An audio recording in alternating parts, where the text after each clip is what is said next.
First, I think a lot of guys be afraid when you compete against me. This is a huge problem because when the guy touch, he be afraid.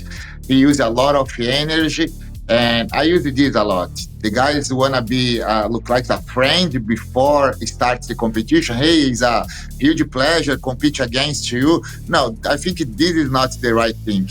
If you wanna be a friend, the guy after you compete with the guy, and then is the moment for you be a friend. Before, no, you coming to push harder the guy, you coming to beat this guy. Don't say, hey, I'm your fan, I'm your friend, because basically you send a message for me, hey, I'm be afraid with something, okay? And I take advantage of this. I've obviously heard the perspective of other people who go into a tournament and realize, oh my God, I'm going to fight against this legend of the sport. I had no idea he was even in my bracket. It's interesting hearing your perspective that if someone comes up to you being a little bit too much of a fan, that gives you an advantage. I think you coming to the tournament, you coming to beat the guys and won the first place, not for be a new friend.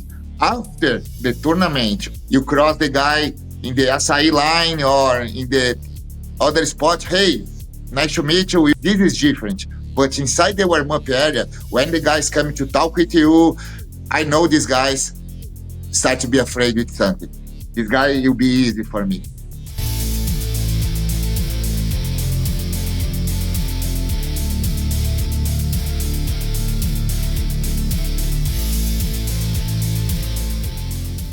Welcome back to the BJJ Fanatics podcast. I'm your host, Ryan Ford. My guest today is a 6th-degree black belt in Brazilian Jiu-Jitsu. He's also a 12-time world champion. He's also a multiple-time Brazilian national champion, a 22-time Pan Am's champion, and a 3-time European champion. He's also a retired professional MMA fighter. He's a world-renowned instructor and runs his own team, Godoi Jiu-Jitsu, better known as G13, and he has affiliates all over the world. He teaches out of his U.S. headquarter gym in Raleigh, North Carolina. Ladies and gentlemen, it's my pleasure to be joined on the show for the second time by Professor Roberto Godoi. How are you today, sir? What's up, guys? How's it going, Brian? It's a huge pleasure be with you again. I hope everyone enjoy. I'm excited. Me too, sir. It's great to have you back. Our last conversation was a lot of fun. It's been a little while. In fact, last time you and I spoke, you were just leaving Sao Paulo and you were going to North Carolina. How's the move been? How are you settling in North Carolina? Oh, it's amazing. I think I'm inside the God plans. He bring me an amazing place.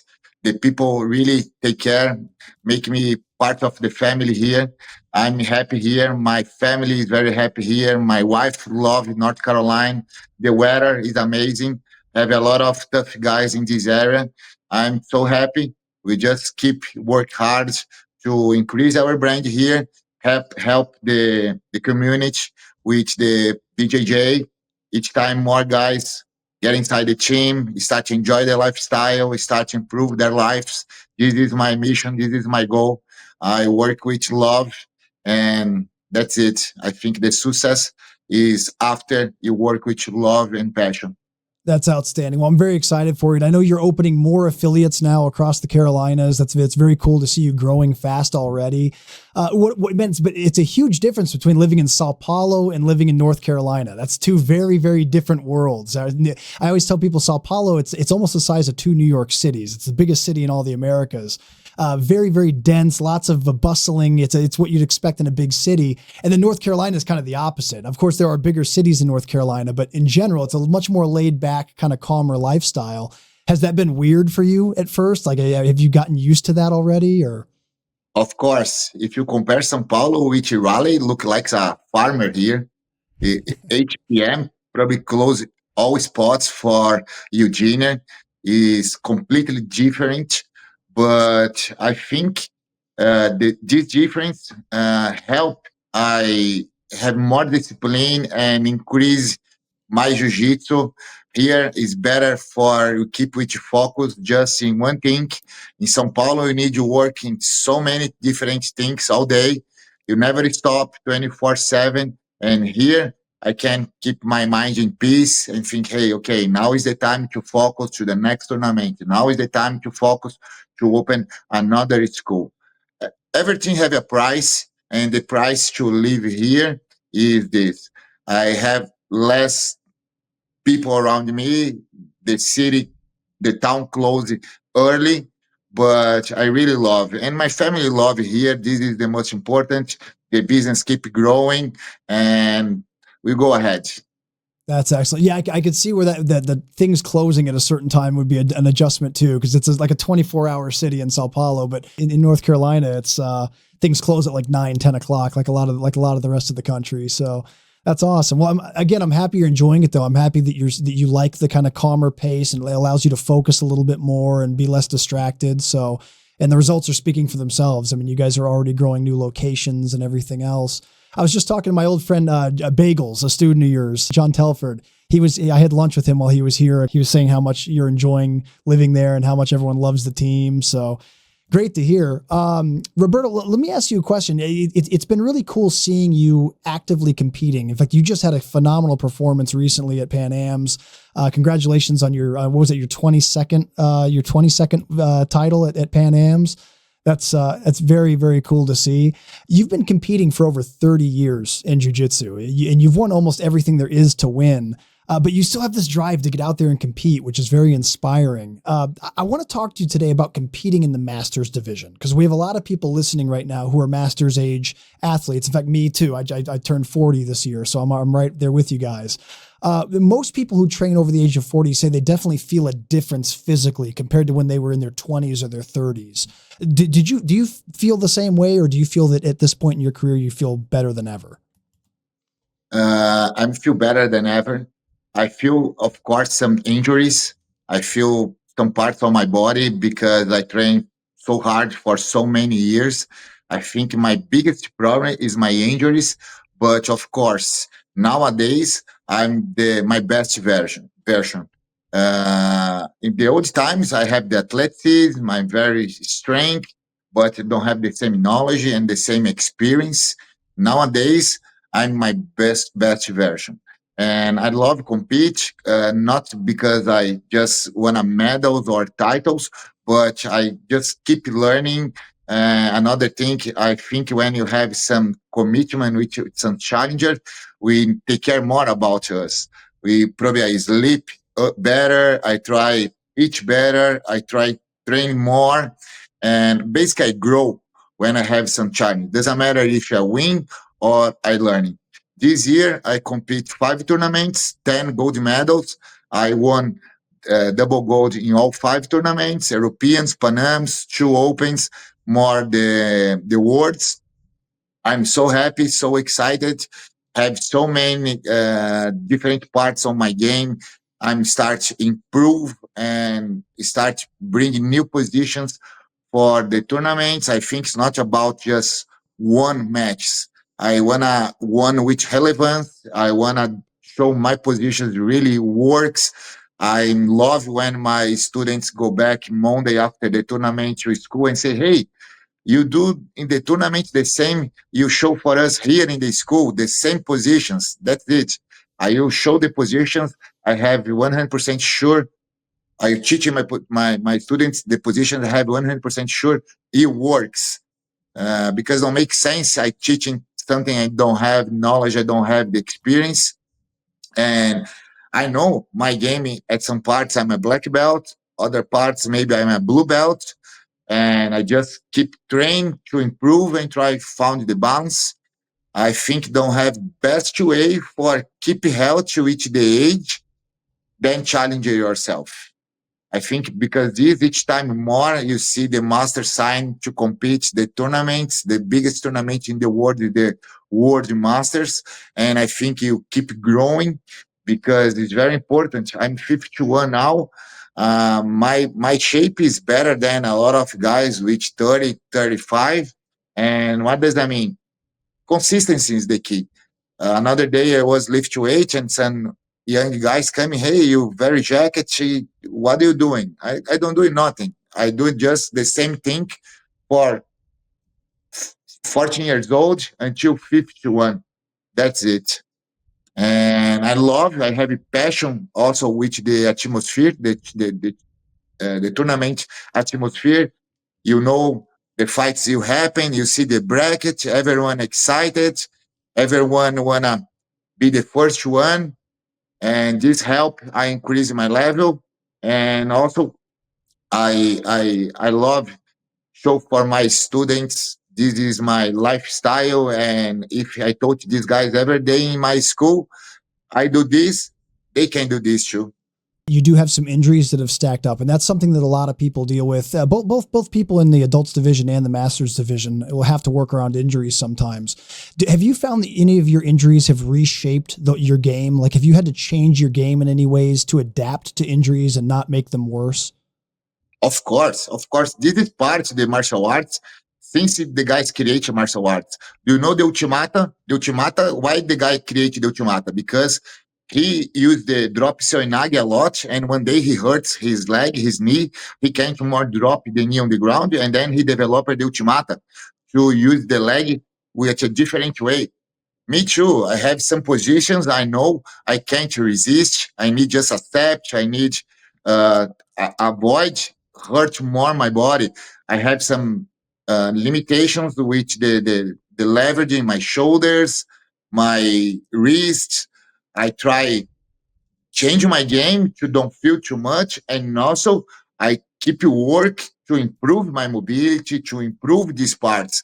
I have just one surgery in my life in my shoulder, and I need other surgeries, but my mind, I can fix this without surgery. I need just keep active, keep need to mobilize the part, try some yoga, some pilates. I love do sauna every day, cold plunge I try to do every day too. I just keep my body active, and I think the muscles can help the joints. And it's not any big deal, my injuries. I just keep training and compete what I can.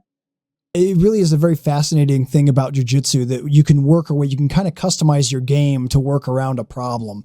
In fact, I remember you mentioned the Uchimata being created due to a knee injury. I didn't know that actually. That's very interesting. But I know that like a Gordo, for example, the half guard, the whole half guard evolved because of his issue he was having with his knee. He couldn't close guard. And so he really leaned into half guard. Same thing with like Pedro Sauer. He talked about the bully pass that he uses.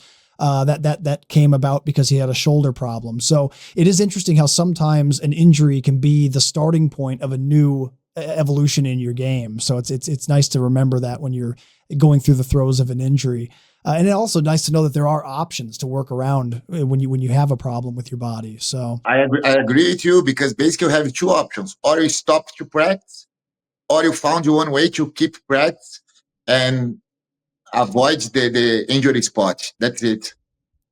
absolutely. Yeah, absolutely. Well, now let's talk about something else too. Something obviously that you're, like you said, you're very well conditioned. You take your conditioning and your strength training very seriously. That's obviously a very big ingredient in being a successful athlete at 51 years old. What does your regimen look like? How often are you lifting weights? What kind of specific things are you doing to keep yourself in the top shape that you're in? I always keep active. I never stop to train. When I have some challenges, some tournament, I just add some parts, do a small periodization. Before the biggest tournaments, the Panams, the Europeans, and the Worlds, I start training 3 months ago, specific for the tournament. Also, I like compete some small opens, look like a pre-season for warm up. Also, our body, our game, our mindset. I love training hard with my students every day. Some students I coach in the lunch class and coach the guys row again with the guys in the night class. Basically, I train hard rows 3 times per week. 3 times per week. Tuesdays, Thursdays, and Saturdays. Tuesdays and Thursdays, I train hard 2 times per day. Lunch class and night class. Mondays, Wednesdays, and Fridays is the drilling time. I teaching a lot of classes and drilling 1 hour, 40 minutes, or sometimes 1 hour and a half, depends the tournament's coming. And lift to weight, basically I go to the gym every day. Some days I go just to stretch, put more focus to recover my body, do some yoga class, use some machine stretch, and other days I come just to lift weight. Of course, have the periodization. Some days I practice 15 repetitions. Other times, other before the tournament, I put more focus in my strength, less repetitions, more plates, more weights. But I keep my body active, and then I think it's much better when the challenge coming or some opportunity. Some guys call, hey, I have some match for you. I'm almost ready. I'm 70% ready. I need just train a little more, increase a little more, and then I will be ready.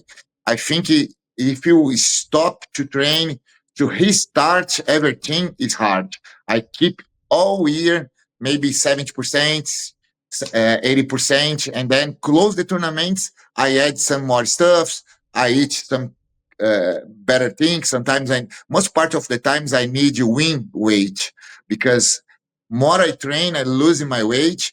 Actually, I'm a guy from heavy division and compete in super heavy because I have another teammates compete in the heavy division, and I'm compete very well with against big guys because this to don't lose too much weight when I start training harder to some big tournament. I need add more food, and that's it. This is my schedule. I love to train. I love keep learning, and for keep my body strong, look like the armor. I know I need to go with commitment to lift weight and also stretch, pilates, take care of my body.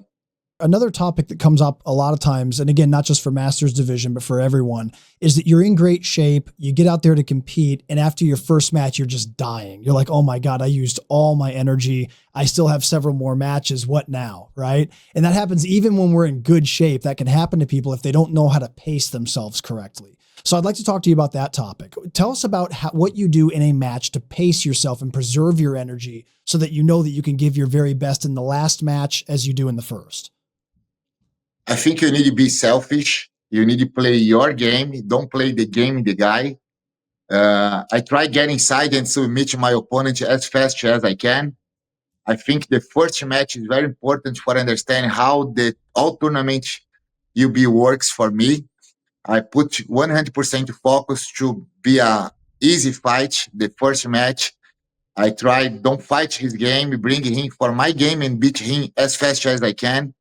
And long time ago, when I received my black belt, I may feel this feeling. I'm compete, I feel my forearms, I think, hey, I'm die, I can do the second match. Nowadays, it's completely different experience for me. A lot of times I do one match and I don't need to wait for the second match. I ask him for the referee, hey, let's do faster the next match. I'm 100% ready. And I think also how you train is very important. I train, it look like I compete, and I compete, it look like I train.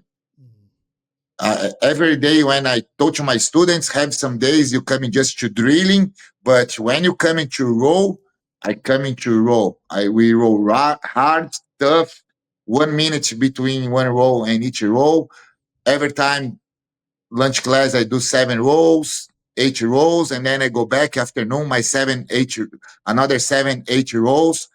I think the best thing to be ready to the tournament experience, you need create something similar in your school. Of course, never will be the same because have the adrenaline, have the atmosphere, you don't know the opponents, but this is my goal. Also, have small details, look like if I know my opponent, I know what game he try against me. I try do the best game to avoid his game. If I never see the guy before compete, when I put my eyes on his biotype, I think, hey, this guy is tall, skinny, he probably play guard. And then I start to create my game plans to compete against this guy. I compete with my opponents and pay attention also in the other side of the bracket for understand who will come in the final, for understand what game this guy prepare, my opponent prepare for the tournament. I think all these steps is very important. But long time ago, I don't feel look like tired after one match.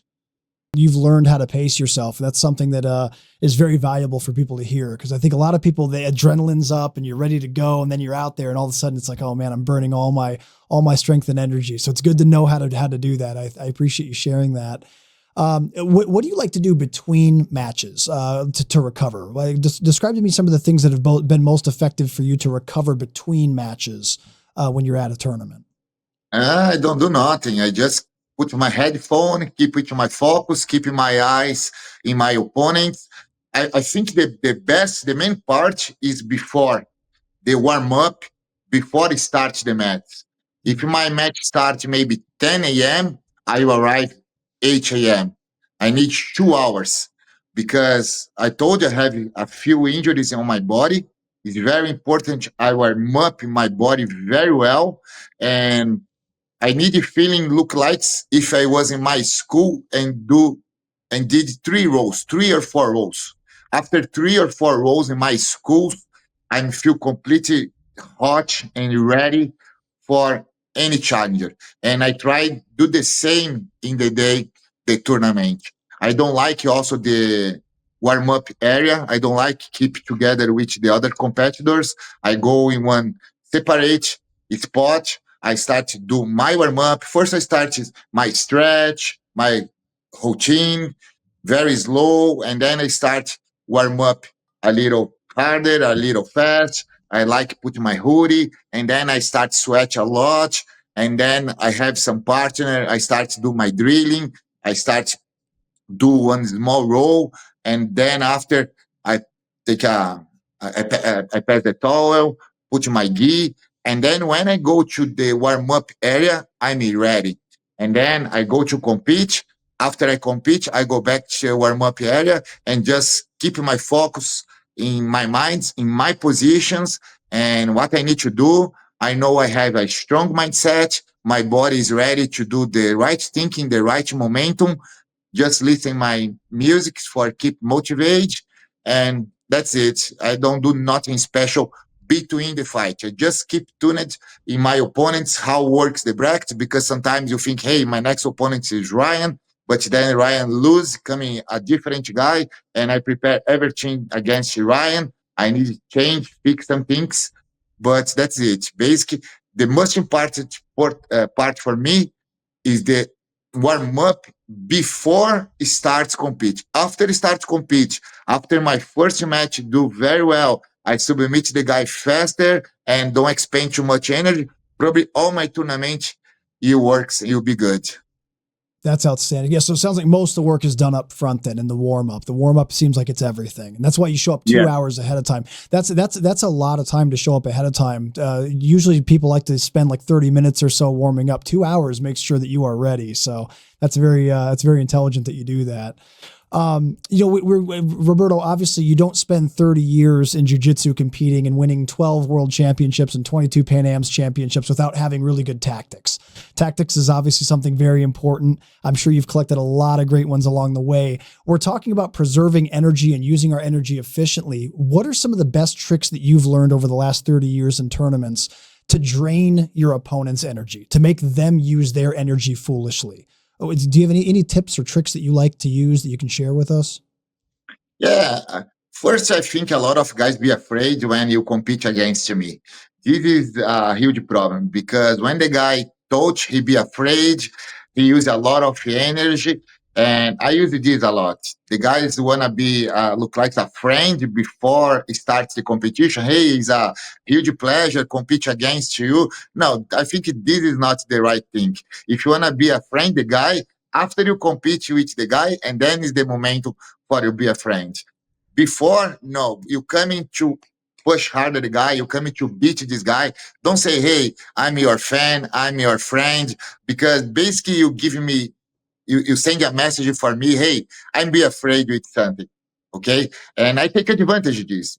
If I know if the guy, if I'm in the warm up area and I see my opponents in the side of my bracket start to keep his eyes on me, what does that mean? He don't like me, a handsome guy. He think, hey, what's the guy think? What's the guy bring for this tournament? He look like serious, and this is good because I start to get inside his mind and don't do nothing.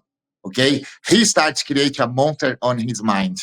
I think this is a huge guys coming really to fight against me. The guys don't coming to, hey, good job, good luck today. No, the guys keep serious on his spot. The guys coming to really fight against me. Other guys coming just for, I don't know why. The guys coming for touch, for have the experience, but it's easy for understand the guy be afraid. And of course, if I can use this in my favor, I will do this. And another thing, I think a lot of guys just put a focus in the game on the ground. The guys don't know the game starts before, start with the grips, they start with the takedowns, or you need, if you don't like takedowns, you need minimum grips to play guard. If you don't have your better grips to play guard, if you pull guard without your best grips, probably I have one gap, one chance to start to apply pressure first, then you start to put your game. And I practiced for so many years uh, judo with my students, and I learned from different searches, and I develop amazing grip controls, how break the grip the guys, how avoid the guys, control my collars, my sleeves. I think this is another thing. I have a difference between my opponents. My opponents, when he play guard, he don't have nice grips. Or when he try use his takedowns, I'm control the grips. This is a huge difference because again, I can start ahead the match first than my opponents. And of course, the experience works during all match because you know when you need attention, when you need to expend a little more energy. Because if you don't put 30% more energy now, after, if you put 100%, it doesn't work. Now is the momentum for you apply all your energy here. Oh, now I'm control the guy. Now I can rest. Now I can just control the guy because he can't attack me. I will attack him one, two, three, four times. I think this is very important. I'm not the guy try attacking my opponents without control, because then if I fail, is his moment to attack me. No, I like control my opponent first, and then just I can attack one, two, three times. Also, I can rest a little bit. I don't need to expend all my energy because my goal, most part of the tournaments I compete, is compete the weight division and open class division. In the Master 5 this year, the European, the Worlds, and the Panams, 7 matches I did because I have points in the ranking. I'm the number 2 in the Master 5, my first year in the Master 5, and I'm in the buy, the bracket. And because this, I did 7 match in all these tournaments. It's very important with the experience. You understand now is my momentum to finish this match fast because I have the opportunity. Amazing. Or no, this is a tough match. I need to control the guy. I don't need to expend all my energy because I have more matches in the tournament. You just control the guy, wait, he give you an opportunity for you submit the guy. But I think the most important too is chasing the submission. Don't come into one by point. Sometimes, of course, you can submit the guy is tough, he do a nice job. And of course, after the tournament pass, one guy won and the other guys losing. But I think it's very important you chasing the submission all matches. I think this is a nice advice to the guys. Don't expend too much energy. Roberto, I want to rewind to something that you said. I want to zoom in on something you said a little earlier because I think it's very interesting. You mentioned the idea of people, you recognizing, you having confidence in a match when someone else gets a little too starstruck when meeting you. That's a very interesting perspective, and I think it's a very honest answer too. So if someone is coming up to you saying like, "Oh man, I'm a huge fan," in your mind that tells me, okay, they're looking up to me rather than equal at me. And that gives you a real mental edge in the match. That's very interesting. I've never heard someone say that on the show before. I've obviously heard the perspective of other people who go into a tournament and realize, oh my God, I'm going to fight against this legend of the sport. I had no idea he was even in my bracket. It's interesting hearing your perspective that if someone comes up to you being a little bit too much of a fan, that's a bad thing. And that gives you an advantage. That's very interesting. I've never heard someone say that before.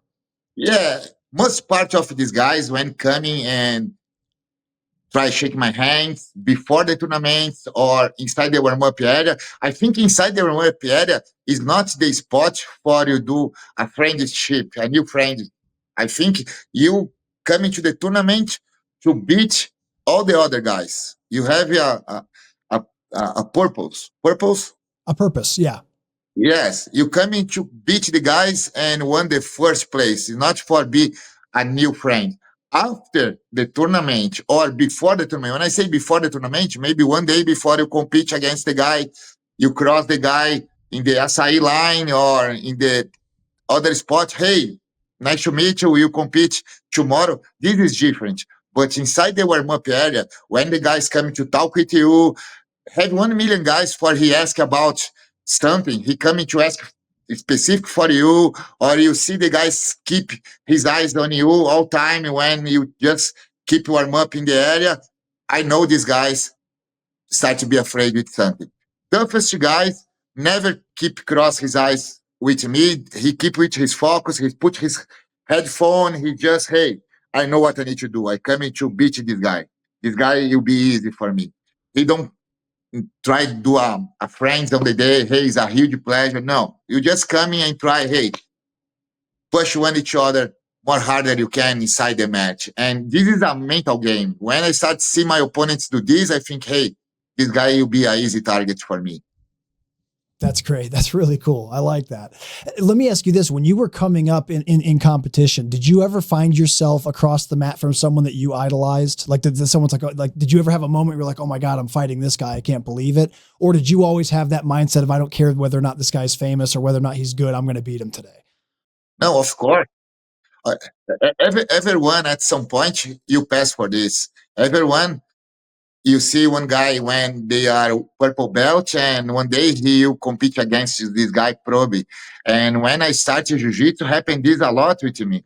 But much early then I received my black belt.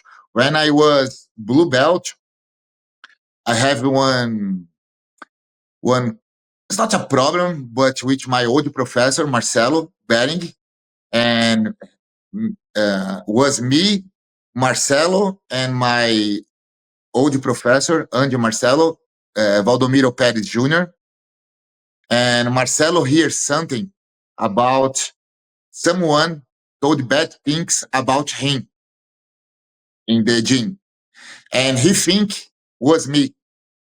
And then he called to Junior, Valdomiro Perez Jr., and told, hey, bring your guy because I need to talk with him about some things I hear about.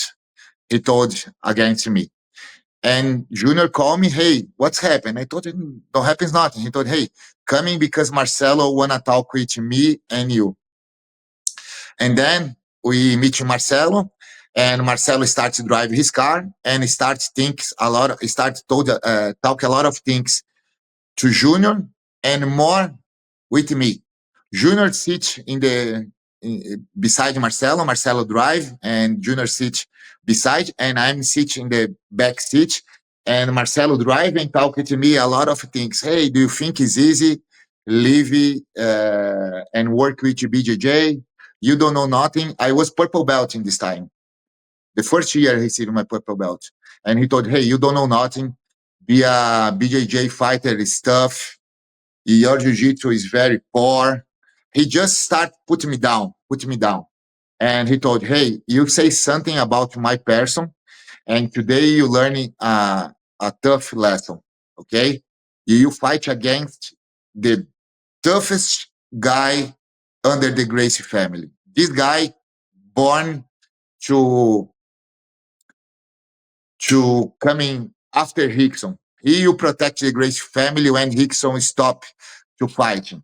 And today you learn a lesson. And but he don't say the name of the guy. He starts just put me down, put me down.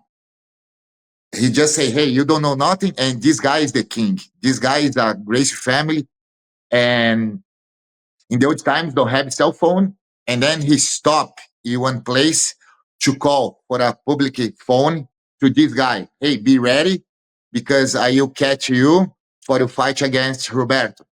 When he get outside the car to call, Valdomiro have an amazing feeling. He turned and told, hey, he called me Jason. He told, hey, Jason, I know who is this guy. You fight against Ryan Grace. You have two opportunities today. One, he will beat you, and don't forget, few months ago, he was fighting one Vale Tudo in Renzo Grace's house. He started losing the match, and he bite the ear the guy. You need fight for your life because this guy will beat you, or you can fight against one Grace and put one Grace in your notes. You beat one Grace. Make your choice. You need to fight for your life today. Or this guy will beat you, or you beat a Grace. Make your choice today. Be brave.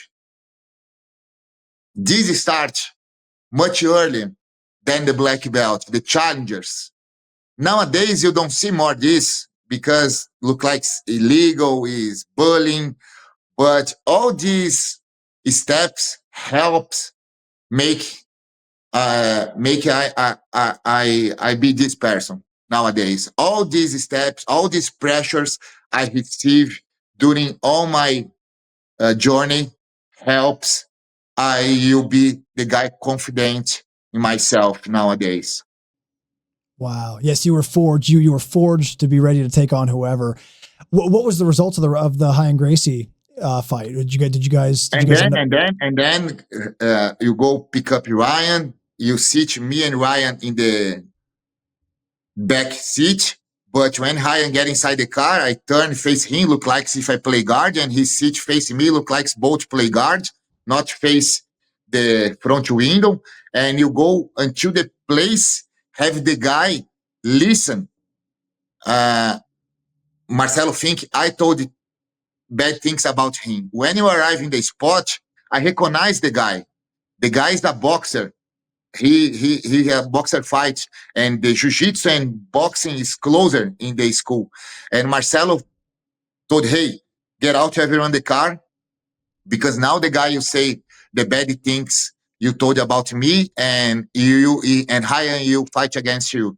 When you talk with the guy he saw me and he told, hey Marcelo, this guy is Roberto, he's my friend, he's not this guy told you bullshit about you. And Marcelo told you, what? No, you told me this. He's the guy. And the guy told no. And then Marcelo hit the face the guy. When Marcelo hit the face the guy, yeah. And then the guys start having more guys with these guys because the guy work with the engine, coming three or four guys, or guys is a boxers coming to fight against Marcelo, Ryan, me, and Valdomiro. And then the guys split. No, no, no, calm down. Marcelo is a little high, a little crazy. Let's go stop. And the guy, no, no, you punch my face, don't stop. And the cops arrive, and then don't have any fight between me and Ryan. It sounds like it was just chaos between the other guys, but you guys didn't get involved. Wow, wow. Exactly, exactly. But again, a valuable chapter in your story. You learned to look at someone who is clearly established and to be feared, but understanding, hey, like, you know, you're like they say in Portuguese, ninguém é mais homem que ninguém. Nah, like everyone, Exactly. like no one's more man than anyone else. You're just as human as any Exactly. other guy. So don't be afraid. That's great, man. That's really cool. No, but I was with you. I was afraid Yeah. because I hear a lot of things about the great family. I was just a normal guy from São Paulo, and I hear about Ryan beat the year the guy. But at some point, Valdomiro told him the truth. Hey, you have two chances. One, put your tail between your legs and Ryan, you beat you, or you need to fight for your life. Be brave and fight for your life if this is the deal today. And I a lot of these steps happens in my life since I was young because all the times is not easy. I have more episodes look like this. Remember when I received my blue belt, Marcelo coming and beat he punched my professor because I received the blue belt and he told, hey, tell for your student he's not a blue belt, asking for him put the white belt on his waist and coming in my school because my students you testing him. And Junior told, hey, I can do nothing. You need to go to Marcelo school. Marcelo, you validate your belt or not. All these steps helps I have confidence with time. And hey, everyone is a normal person. Olho por olho, dente por dente. I don't know how can I say this in English. Fala de novo. Olho por olho, dente por dente. Eye for an eye, and tooth for a tooth. Yes, Yeah. that's it. That's excellent. I love it. Yeah, something else you mentioned too in the second part to your answer when I asked you the question I originally asked you was, what do you do to drain other people's energy? You felt that one is that sometimes just your presence and your reputation can help put a little fear into people. The second thing you said was you mentioned judo and had the importance of being able to fight on your feet. And I forgot to mention in your intro, but you're a judo black belt as well, right? No, Oh no, okay, but you do have a judo background. You have a strong judo background. I just practice judo with my students. In Brazil, have a lot of guys from Olympic judo knowledge coming to train for developer the Newaza with us. And basically sharing informations. I teaching the guys some techniques on the ground and the guys teaching me the techniques standing. And I think it's not just about the judo is important because sometimes you don't have time to play the judo, but I think the grips I learning with judo guys helps a lot because the guy can do any nice grip. I avoid the guy do nice grips. True, I try when he play guard, he don't have the same grips he practice every day in his school, and then I try apply pressure to arrive in one better spot to me. That's it. But of course, if you have judo, knowledge in judo is better for you. How more complete your game is better. Judo, guard, pass, everything. I guess I assumed that you had a lot of judo experiences because there's a great judo presence in your game. In fact, there's a video just from I think this recent Pan Am's where you threw a guy, and I was happy to see the guy didn't die. It was an amazing throw. It was heavy impact. When the guy got up, I was like, all right, good. This guy's still alive and with us. But yeah, your judo is something that you incorporate into your game very, very well. For people out there that want to improve takedowns in their game, what do you think is an easy option from judo that they could start implementing right away? I think how early you start practice judo is better. A lot of guys start practice the takedowns just when he received the black belt.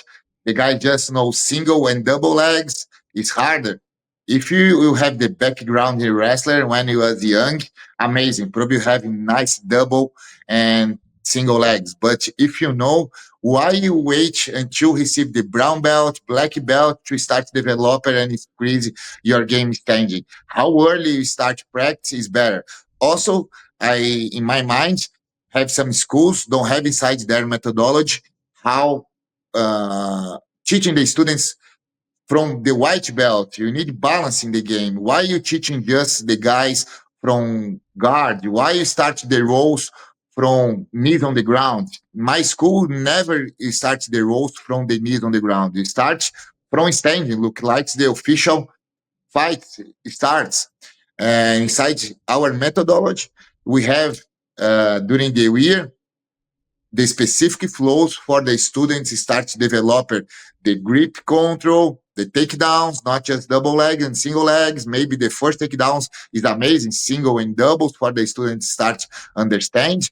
But you can't throw anyone which one hip takedown just if you start practice when you are black belt.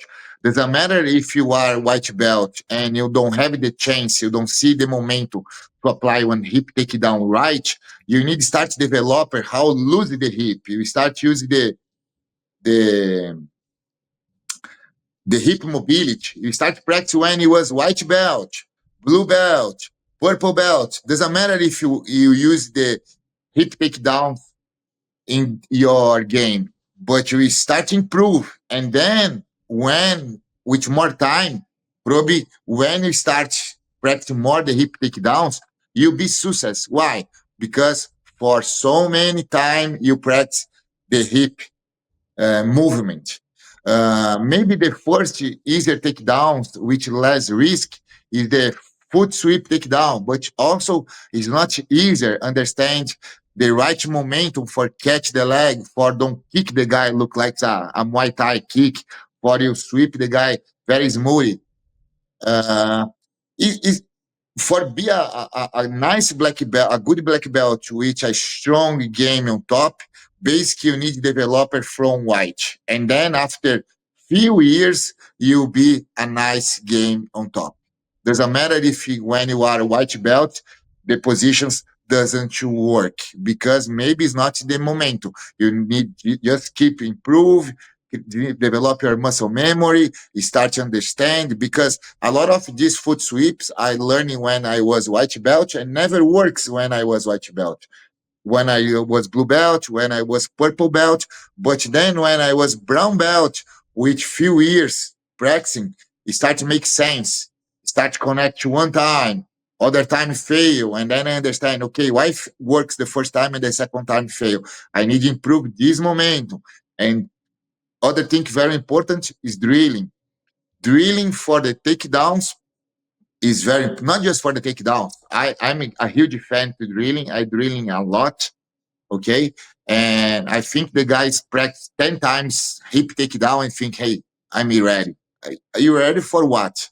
For probably give your back free for your opponent. Okay. Because for your takedown works, you need drilling 100 times the hip takedown every day.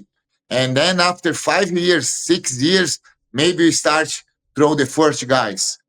The guys wanna the guys feel too excited to use the new positions. No, you need to practice a lot. Also, found the right victims. What does that mean, right victims? If your first time you start using your hip takedown, don't try against one tough guy bigger than you, have more graduate than you. Try against one easy guy. The guy probably don't know how walks right on the match. Maybe he do the mistake easier, lighter guy, and then slowly you start change your opponents, the rookies, and you start to be more confident and bring for your game the takedowns. That's great advice. What you're talking about, there's kind of the ecosystem that exists in jujitsu. Kind of, there's a food chain that exists. You know, there's people that are going to easily be tested, that things can easily be tested on, and people that are probably going to shut it down on your first attempt. And it shows the value of the role that each person plays in the academy. Like blue belts really need white belts to practice things, and purple belts and brown Yeah, belts really need blue belts. Because maybe what works when you're working something new, you need it on someone that's a little more naive and a little more, susceptible to getting caught. So that's great advice you just said. Is that when you're starting out, try to train with some people that might be a little more easy to land on. Not to pick on them necessarily, but it's just part of the ecosystem. There's a food chain on the mats, and I agree. we all serve that purpose. Obviously, like when you're a lower rank, that's part of your role at the gym is to get things tested on you. Yeah, So I have one student. We call him Meregari because he look like Nicholas. He's very tall and he's a fun and he play one guard very well. He play with the butt upside down. He's very flexible guy. He's amazing game on bottom. And then he told him he sent you a message in the Saturday. Hey, I will start developing my takedown because I love your takedowns and I start developing my game, my takedown. I told, hey, amazing. He sent a message Saturday. Monday he coming to train. He's a purple belt. He asking for one very tough brown belt come to train with him. And he try one hip takedown completely wrong. And the guy try one counter attack and almost break his knee. But it's not the fault the brown belt. He do the takedown completely wrong without knowledge, without momentum, and try one toughest takedown. No, you need sense. You need start slowly, slowly, slowly, with the right guys, easier guys, lighter guys, lower belts, and then probably the chance for works better. The chance for you hurt yourself is less. I think all this detail is very important. When I train, my first roles in the gym always is with the girls or light guys because I need to warm up my joints, warm up my body, prepare my low back because I feel my pain. And then the second row is not the toughest row. And again, after the third row, I feel the all machine is ready for receive pressure, put pressure. If I do something wrong and the guy play guard and arrive with the butt over my knee, it's not the same injury. Roberto, you mentioned earlier that there was a lot of judo influence in your school in Sao Paulo because you'd have guys from the Olympic team dropping in and exchanging knowledge. Since moving to North Carolina, have you found that same thing happening but with wrestling? Yes or not? Coming a lot of guys and say, "Hey, I have a wrestling background," but when you see the guys train and roll, you think, "Oh, definitely you need to practice more." But in 40 years, have three guys passing my school, and the guys move to other states. He don't keep here. The guys is tougher guys. You see, the guys really have a nice background in the wrestling. Just three guys in these 5 years passing our school, and you can see the huge difference, the level between the normal guys and these guys. Because the wrestling is very popular here. Probably a lot of guys practice when I was young, and the guys say, "Hey, I have background," but when you touch the guys, you don't feel. But these three guys, the guys is I don't know how national. I don't know exactly the ranking. The guys you feel is different. The guys is very athletic, and also the guys learning very fast the jiu-jitsu concept. The guys are smart. The guys understanding jiu-jitsu have much more options. You don't need to use too much your athleticism. You can figure out different ways for fighting against tough guys, and the guys learning so fast. I'm sad because the guys need to move, but helps definitely helps train with these guys. The guys coming and train with the white belt, but the knowledge of the guys, you can put the guys look like with the, of course, heavy some gaps, a lot of details about the techniques, but you the guys can train with you look like a tough purple belt or brown belt standing on top. The guys have amazing balance. The guys have nice body locks. I appreciate. I love coaching the guys coming to visit or to train. This is my teacher. My teacher is coach everyone I can. I'm the compilation about everyone train with me or pass to my school or when I visit, when I teach in some seminar. I love coach the guys for see what's the guy do different and I can add in my game. Roberto, I'll tell you what, we've reached about the halfway point of the show here. This is where I always play a game with my guests. The game is called The Pummel. The Pummel is a series of random questions. Some of these questions are about jujitsu. Some of them have nothing to do with jujitsu. You played this with me before, I think, the last time you were on the show. But if you'd like to play again, I'd love to play this game with you. Okay. I don't All right. remember, but let's go. I'm ready. All right, let's go. By the way, guys, this week the Pummel game is brought to you by BJJ Super Deals, the best source for jiu-jitsu gear online. The internet's full of cheaply made rash guards with tacky designs. BJJ Super Deals offers the best materials and offers refined designs for everybody. They've also got gis and shorts and shirts and anything else you may need, so head over to bjjsuperdeals.com and check it out. Question 1, what do you think is the largest animal that you could beat in a fight? The largest animal I can beat on the fight? Yeah. Man, I don't know. I don't have any idea. I don't know. Maybe a python. A python. Okay, cool. Yeah, if you get a hold of its Yeah. neck and head. Yeah. Yeah. I saw another day one guy fight against one huge python. He do a nice grip. He start put some rocks inside her mouth. The python grabbed his dog, and this guy, man, he really fight against the python, and he do a nice job. He Wow. kill her, and the python is huge, maybe 6-7 meters, and very strong. He fights hard.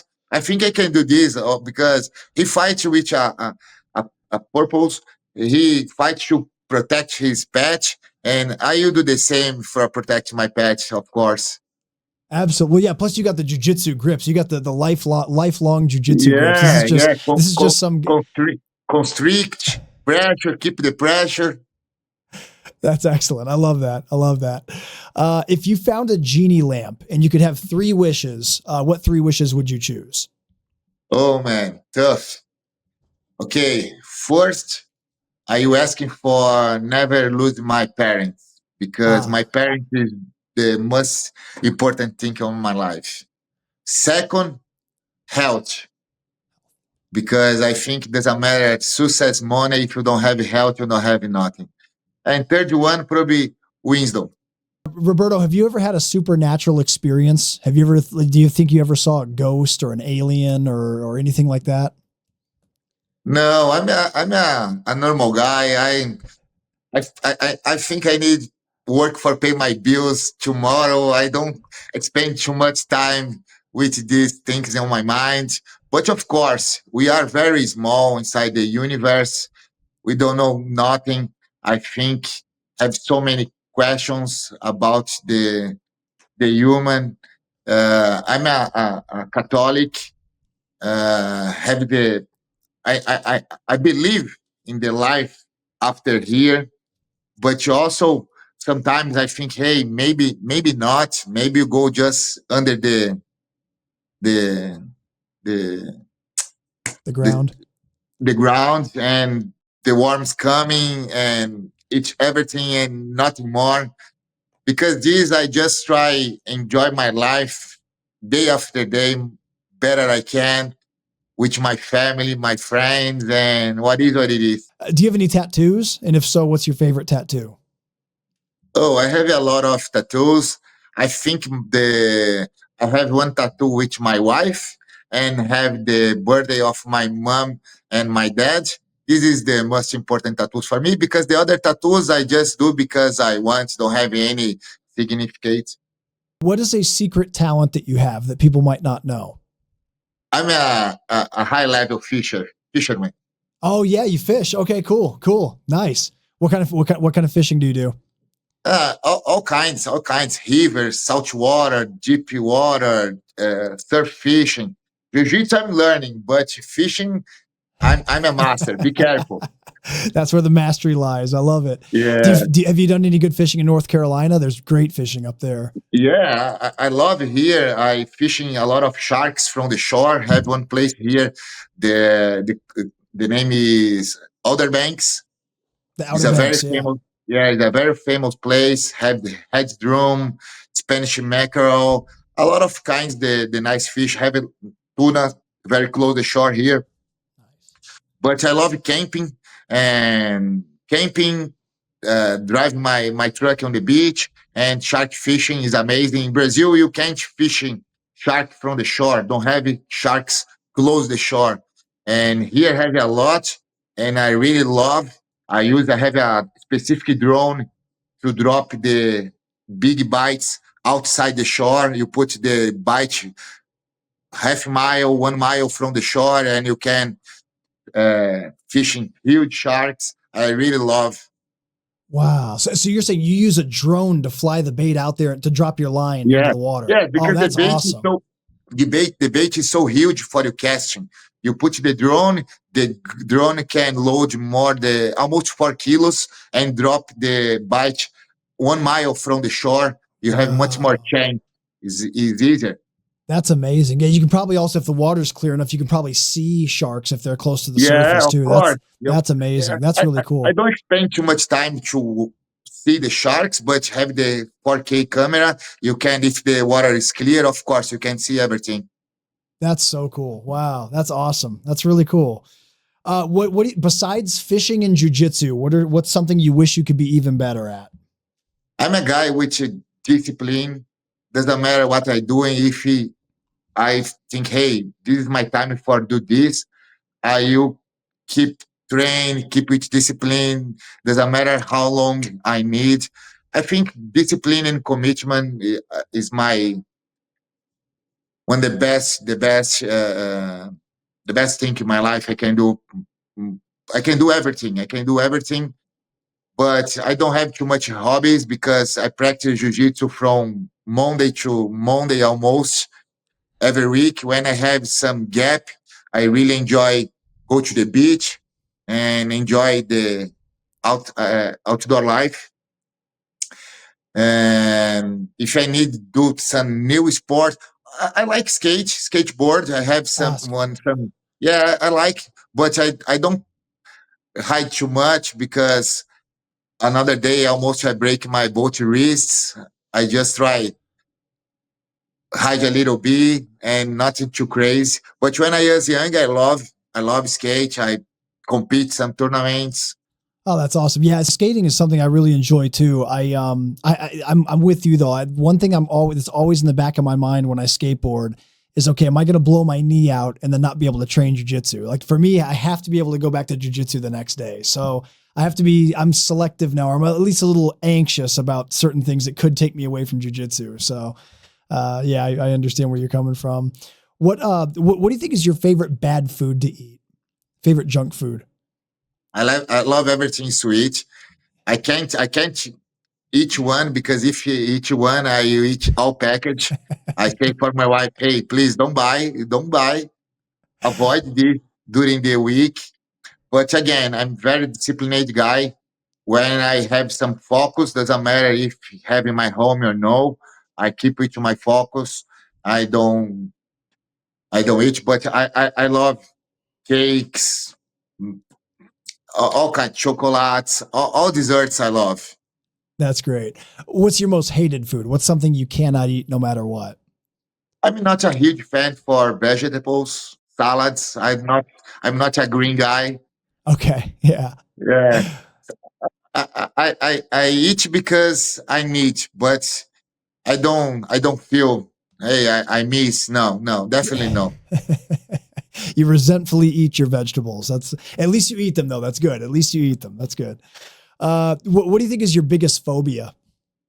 When I was young, I don't feel I don't feel fear, but nowadays, sometimes when I fly, I think, hey man, I- I'm here. This thing não bate as asas e voa, né? If have some problems, some days I think, but is is bullshit because I fly a lot Yeah, around the world. It's not any problem. I don't have any problem with small space, with water, with dark. No, I don't have. I mean, I don't have problem with this. I don't have any phobia. that's good. That's good. What do you think is who's your soccer team in Brazil? Corinthians. By Corinthians. Excellent. Good answer. Good Vamos. answer. I just went to my first game like a year and a half ago. I went to Itaquera and saw the game live. It was man, I've never seen energy like that in an arena before. It was unbelievable. Yeah, it was Yeah. really really cool experience. It was a cool experience, but they didn't really play a big. It wasn't like a big game against like Palmeiras or Sao Paulo. It was just against Paraná. So it was like a smaller team versus Corinthians, but it was still an amazing experience. But Yeah. I remember thinking, man, if the energy here is like this on a small game, imagine when they play like Palmeiras or like, Sao No, man. Paulo. World final look like the guys look like a war, man. Yeah, yeah, It's yeah. different. Just when you get in, you feeling what's happening inside, man. It's really nice. It was really cool. Yeah, it was a really cool experience. Who's your favorite superhero? My favorite superhero. Okay, long time I don't have more superhero, but if I need to say someone, man, I'm an old guy. I can't say have one. I don't know. I don't know if you have here the Spectre Man. Oh, Spectre Man. Yeah, sure, sure. Yeah, that was like an anime kind of, right? Yeah, in the old times in Brazil, have a TV show. It's a Japanese Yeah, hero, and when I was young, I love, of course. After have the Superman, but I'm not the guys for heroes.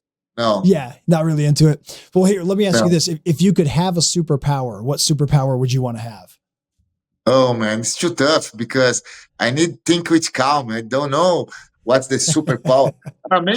Maybe Wolverine is amazing. Yeah. Oh, yeah. Yeah. Being able to like recover and heal and get Yeah, the metal claws. That'd be cool. exactly. Yeah, maybe. Good choice. Good I choice. love him. And final question for the pummel game, Roberto. If jujitsu didn't exist, let's say jujitsu and martial arts don't exist, what would you do with your life instead?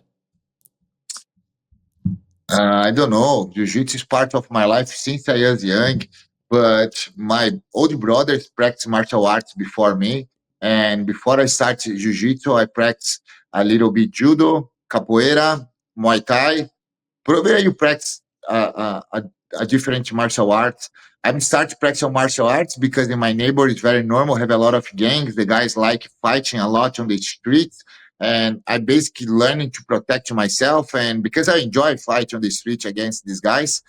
And at this point, I meet one guy and he showed me jiu-jitsu and he told, hey, you want to beat all guys? Stop, do this Muay Thai, capoeira, these things, and start learning Brazilian jiu-jitsu, and then you beat all these guys.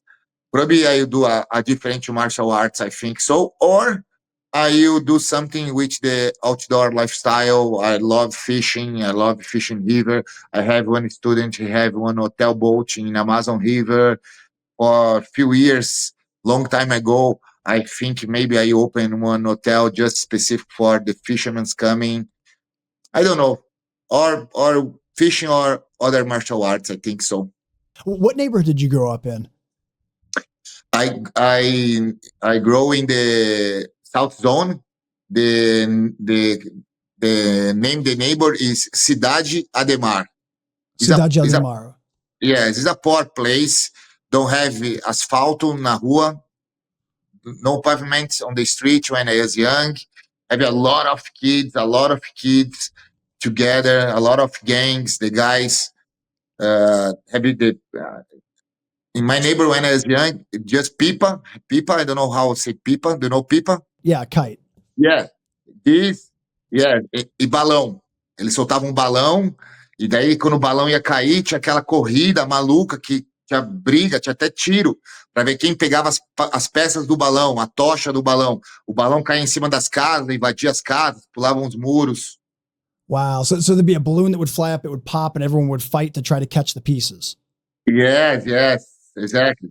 Old, old guys, adult guys, the kids coming together, the guys shooting, jump the walls, jump inside the houses to grab the torch. I don't know how call here the fire, Yeah, yeah, the yeah. part of the balloon. The guys try to preserve the balloon, but most part of the times the fire take fire on the balloon, but the guys grab the main parts. The guys come into the trucks, the runs around the streets. Wow. Yeah, that's crazy. Yeah, I see a lot of kids. I see a lot of kids in different neighborhoods flying kites. Does that mean anything different, or is it, or are they just flying a kite? No, it's the flying the kite, but have a fight because you pass one With the razor, one like, glue. Yeah, yeah, the glue with your razor in the line and have the fight to cut the line your opponent.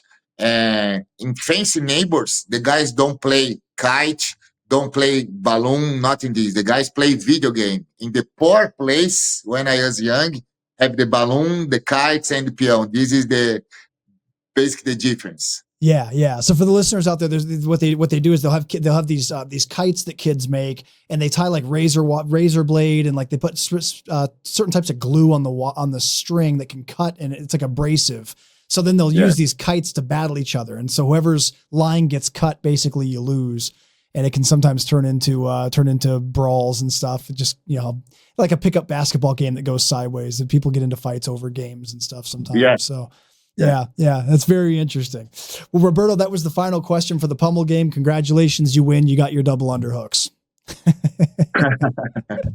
And once again, guys, the Pummel game was brought to you by BJJ Super Deals. Head over to bjjsuperdeals.com to check out the very best training gear on the market. Roberto, talk to me about the importance of control and pinning for older practitioners against younger practitioners. So for people out there listening that are over 40, over 50, and they're training with younger, more athletic guys in their 20s, how does the role of control and pinning become really important for them to use against people that are more athletic than them? I think you need to develop your game specific against different biotypes.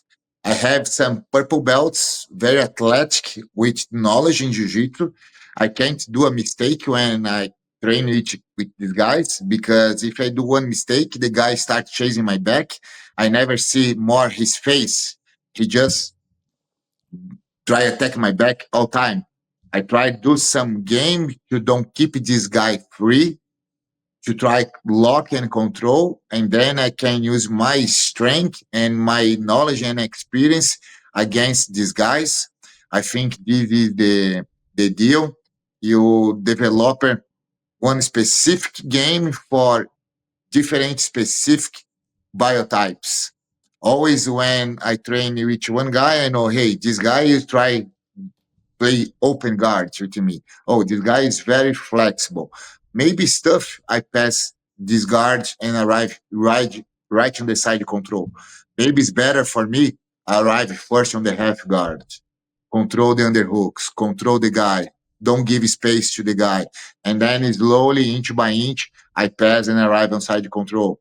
Oh, this guy he have better takedowns than me, more athletic and move faster.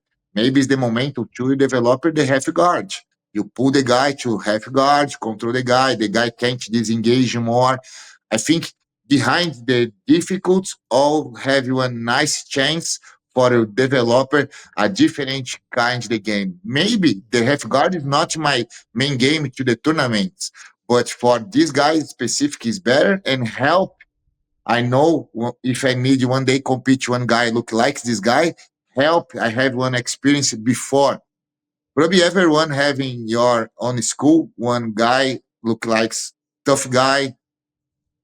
I have one guy in Brazil. He have 300 pounds. He's very big, and he always say, "Hey, never mount in a fat guy. Never mount in a fat guy because he wait you do this just for escape and try smash."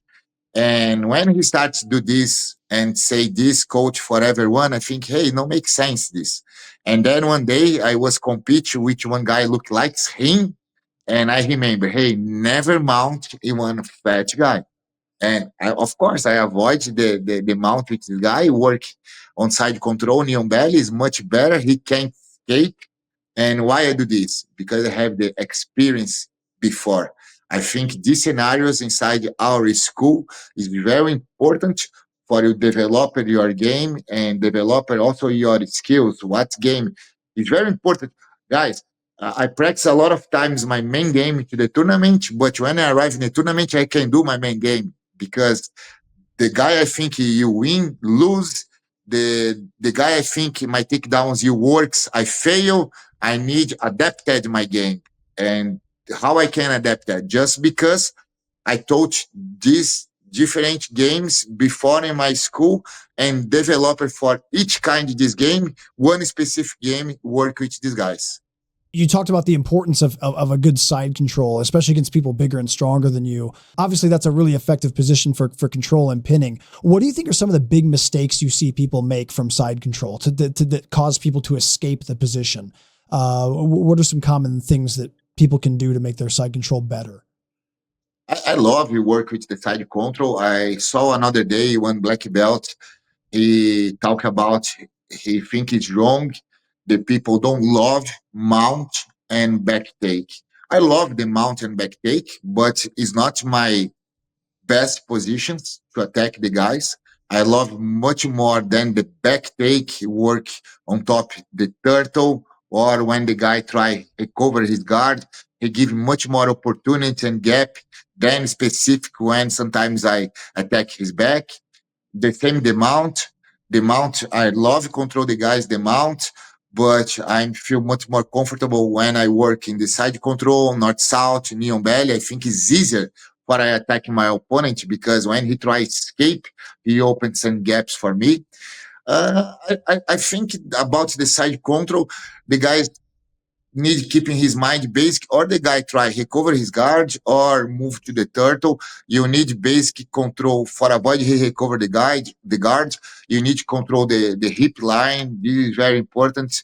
Sometimes the guys go too excited to control the shoulder line, and this is wrong because then the guy starts recover his guard or starts create some gap to hip pummeling and move to turtle.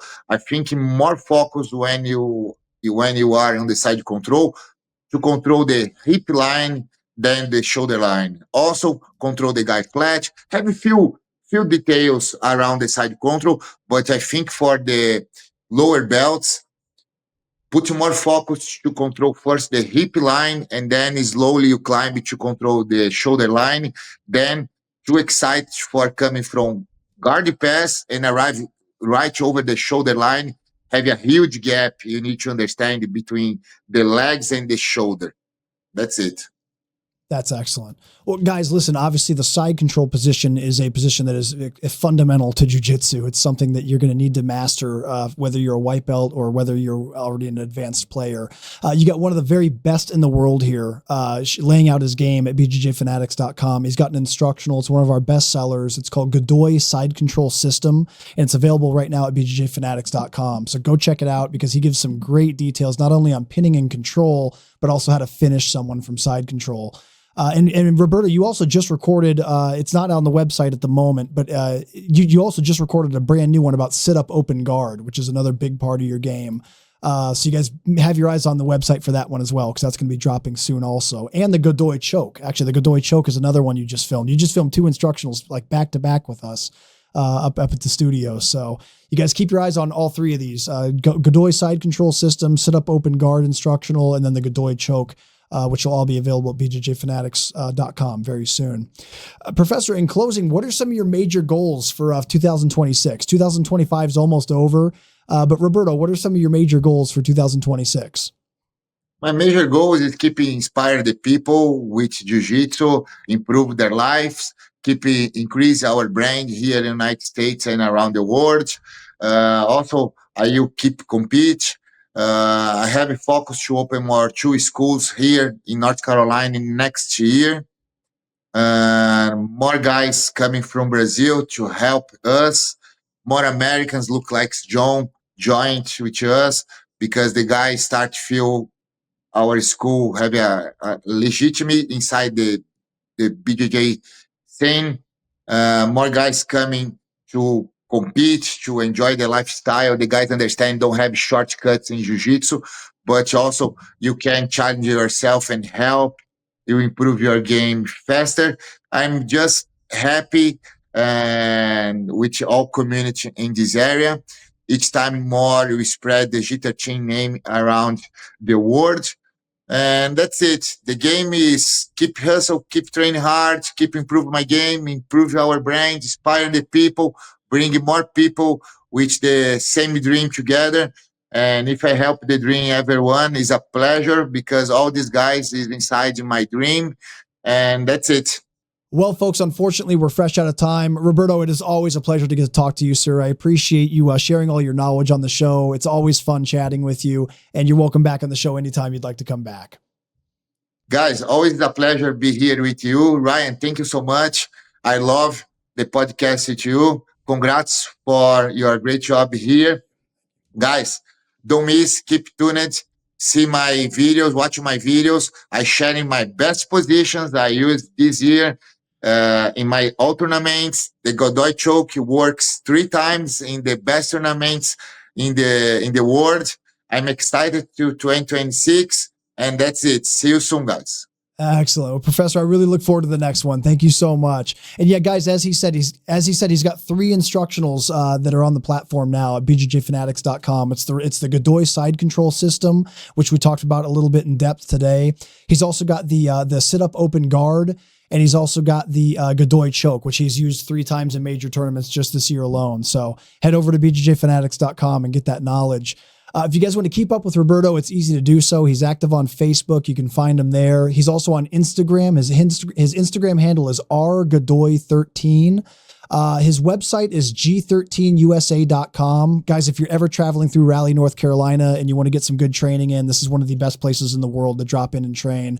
So drop in, get some training. If you can't make it to North Carolina, though, as we said, you can learn from him directly on bjjfanatics.com from anywhere in the world. So check that out if you have the chance. And that's going to do it for this episode, everybody. I really appreciate you tuning in. Please stay tuned for the next episode of the BJJ Fanatics podcast.